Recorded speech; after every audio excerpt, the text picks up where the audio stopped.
For thousands of years, the sands of Egypt has whispered secrets that stretch far beyond the limits of history books. From the colossal pyramids that have stood unmoved by time, to writings carved into stone with precision modern tools still struggle to replicate, ancient Egypt has remained one of the humanity's most enduring enigmas. But behind the golden mask of Tutankhamun, the towering Sphinx lies something far more unsettling. Questions that science cannot answer, mysteries that defy logic, stories that don't fit into the accepted timeline, and monument that seems to laugh in the face of our understanding of ancient engineering and astronomy. Despite centuries of research, excavations, and theories, there are still anomalies hidden beneath the surface, both literally and figuratively, that continue to confound historians, archaeologists, and scientists alike. These are not just myths or campfire stories passed down through generations. These are documented facts, unexplained phenomena, physical impossibilities, and traces of knowledge so advanced it raises one chilling question. What did the ancient Egyptians know that we still don't? In this video, we delve deep into the mysteries of ancient Egypt, mysteries that science cannot explain, and in doing so, we challenge everything you thought you knew about one of the greatest civilizations in history. The Great Pyramid's impossible precision. The Great Pyramid of Giza. Even after thousands of years, it still dominates the desert horizon. Stoic, silent, and standing as though time itself dares not disturb it. Constructed during the reign of Pharaoh Khufu around 2560 BCE, this pyramid continues to defy every scientific model of construction and understanding. But the deeper you look, the more the questions multiply. Let's begin with its most basic feature, the sheer scale of it. The pyramid stands at an original height of 460 meters, with a base of covering over 13 acres. That's large enough to fit 10 football fields.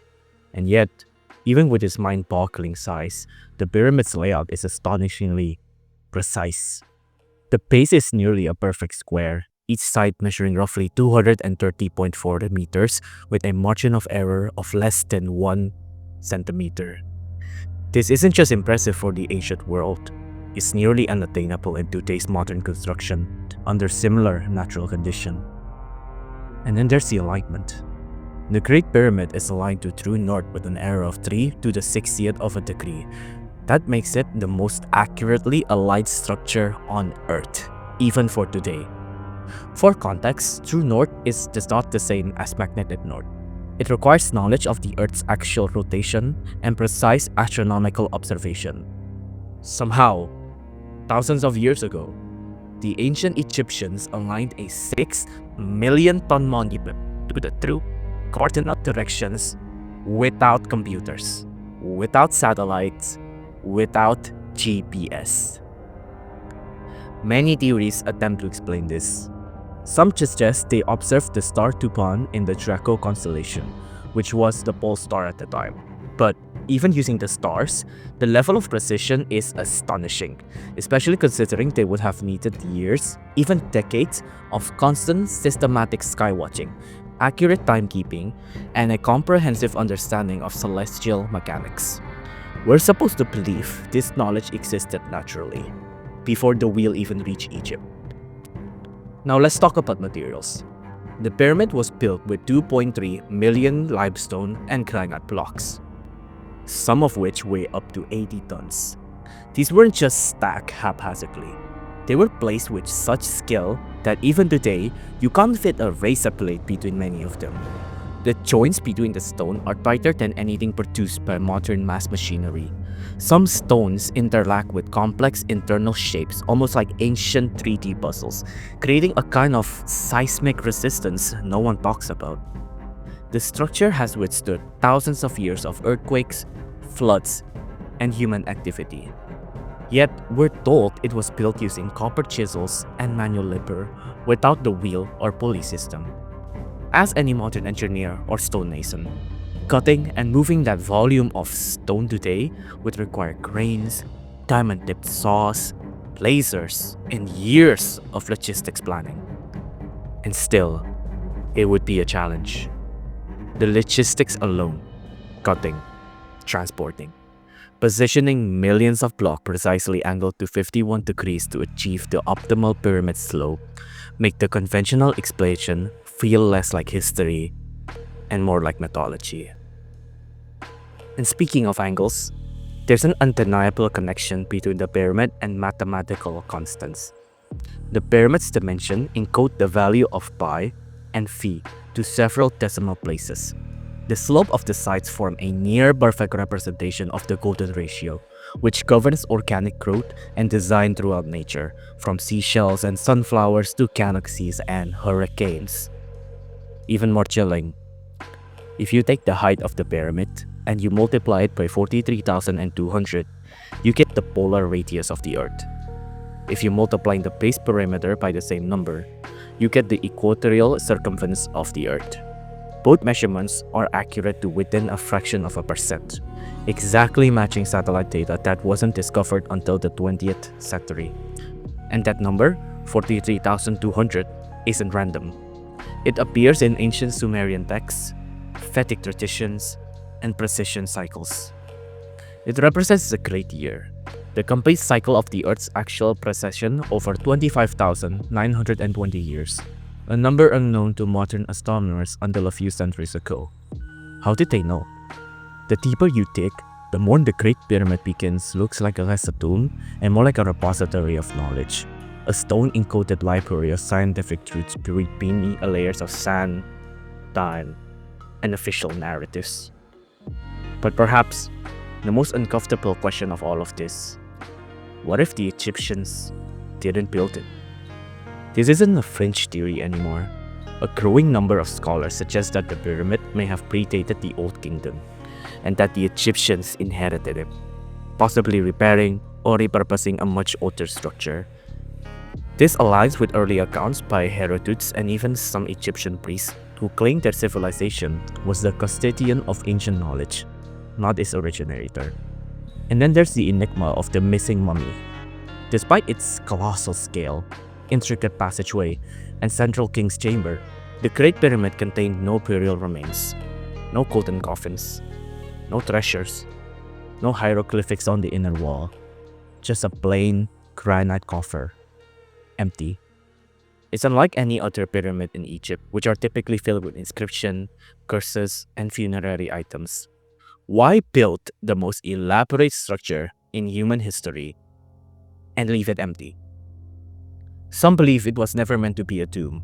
Instead, it may be function as a resonance chamber, a power generator, or even an ascension device, term that push the limits of conventional archaeology but refuse to go away. Others suggest it served a more abstract purpose, to preserve knowledge for a future civilization, one that might one day be ready to understand what it all meant. But if that's true, then who was the pyramid built for? And who left it behind? To this day, the Great Pyramid of Giza refuses to give up its secret. It stands as a timeless anomaly, one that may never be fully explained. Not by science, not by history, not by logic, only by something far older and far stranger. The Osirian at Abydos. In the sacred city of Abydos, nestled beside the temple of Seta I, lies a structure that continues to defy the accepted chronology of ancient Egypt. A structure that seems to exist out of place and out of time. It's called the Osirian. On the surface, the Osirian doesn't look like much. To most tourists, it's just a partially submerged ruin at the back of a larger temple complex. But to those who study ancient architecture, geology, and Egyptology, it's a smoking gun. A forbidden artifact that seems to whisper a chilling truth. There may have been a civilization before Egypt. Let's start with the most obvious anomaly. the architecture. The Temple of Seta I, built in the 13th century BCE during the 19th dynasty, sits above ground, constructed in the classic Egyptian style. But the Osirian? It's buried deep below, carved into the earth, and built using the megalithic blocks weighing 50 to 100 tons each. These stones are fitted together without mortar and display a building style completely different from the rest of the temple. Whereas the Temple of Seti I is filled with intricate hieroglyphics and decorative carvings, the Osirian is stark, minimalistic, and made from pink granite, the same material used in the core chambers of the Great Pyramid.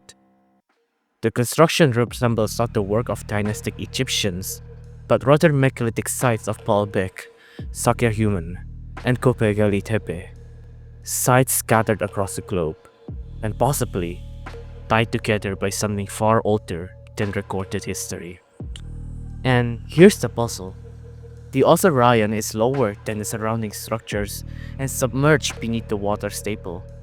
This has led many researchers to conclude that it must be older than the Temple of Seti I, far older.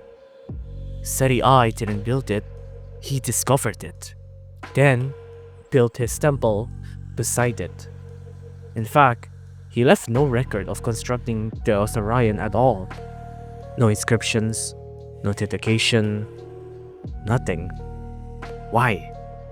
Perhaps because he didn't know who built it either.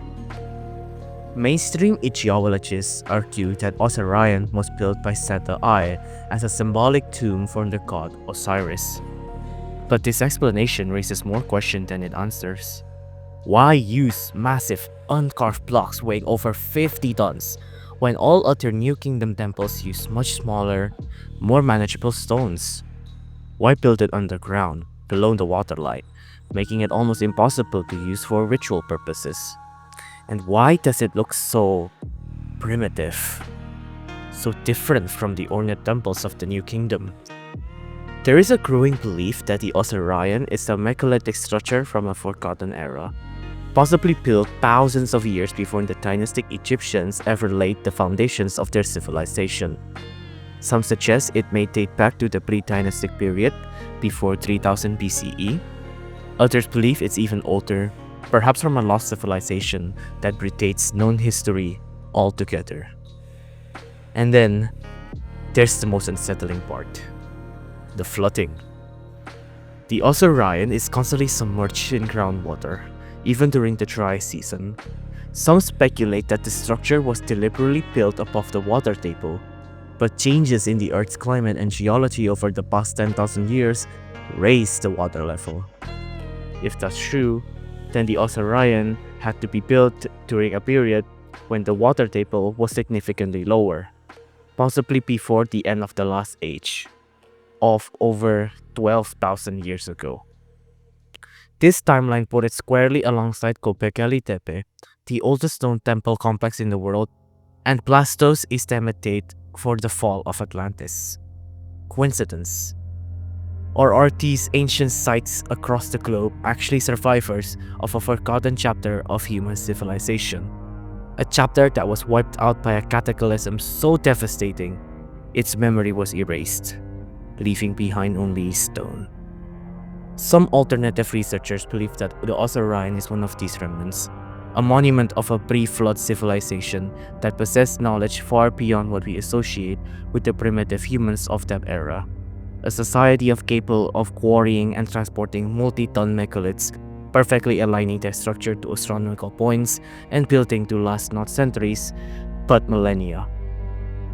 Mainstream academia rejects this theory, often dismissing it as pseudo-archaeology, but they offer not solid explanation for the engineering of the Osirian, nor for its eerie resemblance to megalithic sites separated by oceans and continents. So the question remains: who built the Osirian? And what if we're not looking at a ruin left behind by the ancient Egyptians, but instead at a message from the olden world, one whose existence we've forgotten, buried beneath centuries of sands and silence? As with the Great Pyramid, the Osirian sits at the crossroad between science and myth. between accepted history and the possibility of something far greater. It forces us to understand the uncomfortable notion that human civilization may not be a straight line of progress, but a cycle, rising and falling again and again and again through the ages. And the Osirian, it may just be one of the last standing relics of the last great fall. The Tendera Light. Deep beneath the temple of Hathor in Tendera, Egypt, lies a chamber that very few tourists ever see. It's tucked away in a crypt, silent, narrow, and strangely dark. But on the walls of this chamber is a carving so bizarre, so out of place, that it has divided historians and scientists for decades. It's known as the Tendera Light. At first glance, the carving looks innocent enough, just another scene etched into a wall of a sacred temple. But a closer inspection reveals something deeply unsettling. The image depicts what appears to be a giant bulb, with a serpent-like filament curling inside of it. The bulb is attached to a box-like base from which a wire-like cord extends, and standing nearby is a figure holding two knives, possibly as a symbol of protection or caution. It looks uncannily like a giant electrical lamp. And that's exactly what has ignited this centuries-long debate. Traditional Egyptologists claim the scene is symbolic, a spiritual image showing the lotus flower birthing a serpent representing life energy or creation myths. But proponents of ancient technology believe it is something far more literal. A visual record of electrical lightning technology used in Egypt over 2,000 years ago. It sounds crazy until you realize what's missing. Despite the grandeur and complexity of ancient Egyptian tombs and temples, there is no evidence of soot or smoke damage on the ceiling. These chambers stretch deep underground, far from natural sunlight. If they used torches to light their way, where are the burn marks? Where is the residue? Even in the Great Pyramid, which has no windows, no ventilation staff, and stretches far into the earth, there's no trace of flame-based illumination, no soot, no lamp holders, just cold, dark corridors, and perfectly preserved artwork. So how did they see what they were doing? Some researchers suggest the use of mirrors to pass sunlight into the depths. But this solution quickly fails. Mirrors lose light exponentially. After a few turns, the light will be too dim to be useful. Others argue for oil lamps, but again, where's the soot? And that's where the Tendera light theory gains traction. In 1894, the famed Austrian engineer Joseph F. Plumridge, who worked with NASA, proposed that the device shown in the Tendera crypt was a crocus tube, an early form of vacuum tube capable of producing light when electricity passes through it. The serpent in the carving may represent the plasma arc, and the box it connects to could be a form of power source or battery. Some even draw comparisons between the shape of the Tendera light and the structure of a modern cathode ray tube. This isn't only a piece of evidence fueling the theory. The so-called Baghdad battery, discovered in Iraq and dating back to 250 BCE, consists of a clay jar with a copper cylinder and an iron rod inside. When filled with vinegar or another acidic substance, it can produce a small electrical charge. Was this an early example of battery technology? And if so, who invented it? What if ancient civilization shared a forgotten, now lost form of electrical knowledge?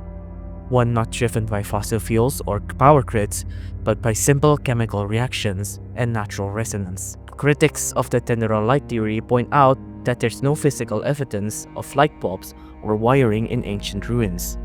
And that's true, but then again, how much of ancient Egypt remains unexcavated? According to many archaeologists, more than 70% of ancient Egyptian structures and passageways still lie beneath the sand and earth, untouched, undiscovered, or deliberately hidden. If the Egyptians once possessed something like this technology and it was considered sacred, wouldn't it make sense for them to hide it or destroy it when the civilization fell? Consider this. Throughout history, knowledge has been lost repeatedly. The burning of the Library of Alexandria wiped out incalculable records of science, history, and invention. Could the same have happened with the Harvard tools that Tendera carving describes? Or could it be something else entirely? Something not technological, but energetic. Some researchers believe that the ancient temples and pyramids were not just monuments or tombs, but energy conductors, channeling telluric currents or earth energy through sacred geometry and resonance. If that's true, then what we're looking at may not be a light bulb in the modern sense, but a symbol of vibrational power known and used long before our discovery of electricity. We may never know the true purpose of the Tendera light, but its very existence poses a haunting question. If ancient Egyptians had knowledge of electricity, where did it come from? Was it an accidental discovery? A legacy of a forgotten golden age? Or was it something given? Something taught from outside? Whatever myth or misunderstood science, the Tendera light remains one of the most controversial pieces of evidence in Egypt's long legacy of impossible knowledge. And like the Great Pyramid and the Osirian, it continues to whisper of a civilization that may have known far more than we ever imagined.